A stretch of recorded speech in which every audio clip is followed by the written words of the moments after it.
Ditiyo ako sa sapa. Nagdigdi ako ta nahiling ko si daragang gurang. Nagkakarigos na mayong sabon. Indo kayo talaga. Naisipan ko kaya na na takuton si daragang gurang. Kasi daragang gurang kaya oto-oto. Naisipan ko na magsuot ng bado na arog niya sa shorts. Tatakuton ko nga ni. Naisipan ko na magsuot ng bado na arog kan sa iya tapos shorts.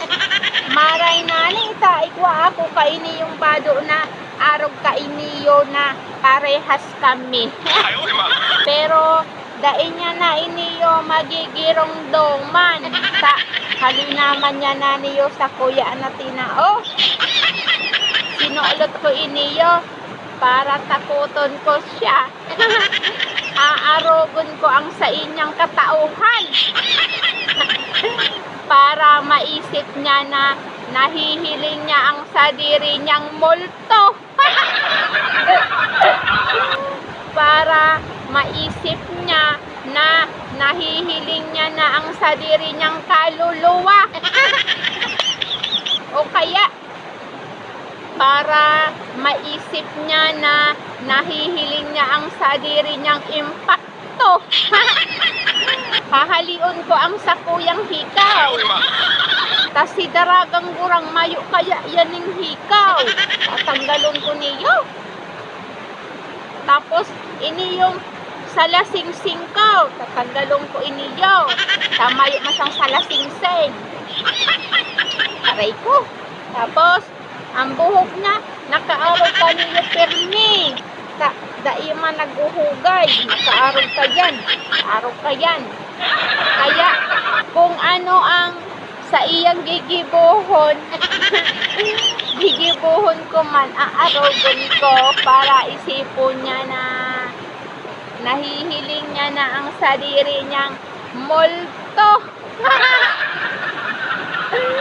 Iisipon niya, buhay pa siya, minumulto na siya kan sadiri niyang kaluluwa.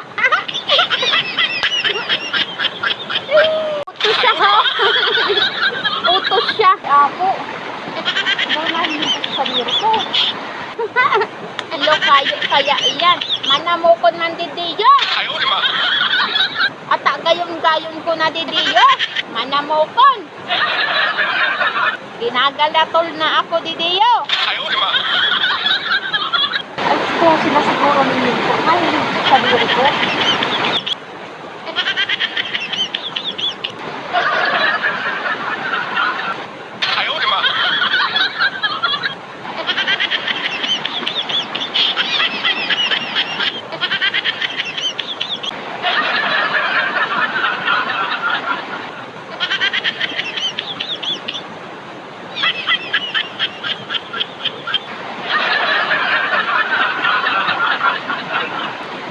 Sabi apo.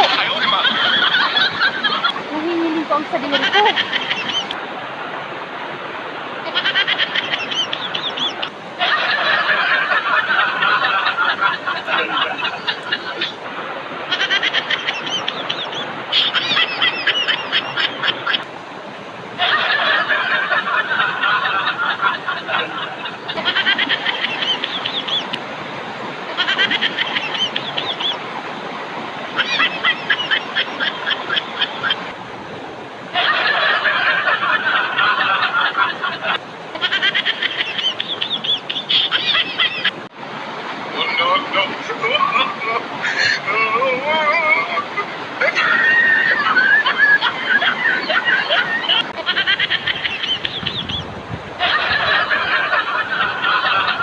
Hihiling ko ang sadiri kong lalahugon. Pero pati ko'y naarog. Ay, iyo talaga. Inaman daw iniyo siniri. Di lamang mag-ideyo ang aking iniyo para may kaibahan na frigniyo. Minumurog to, nakita kan sadiri kong multo. Di lamang ko dito yung nadadangog aking iniyo. Nene! Nene! Ligtihan mo na ako! Tabangan mo ko dito yung... Mawawaraan ako yung boses. Sabi ako. Hawain ko na. Tabangan mo ko dito yung... Nahiling ko sa diri kong impacto. Magiging mabuta ako sa imo. Dali-dali na. Maturoog na ko dito yung sa tako.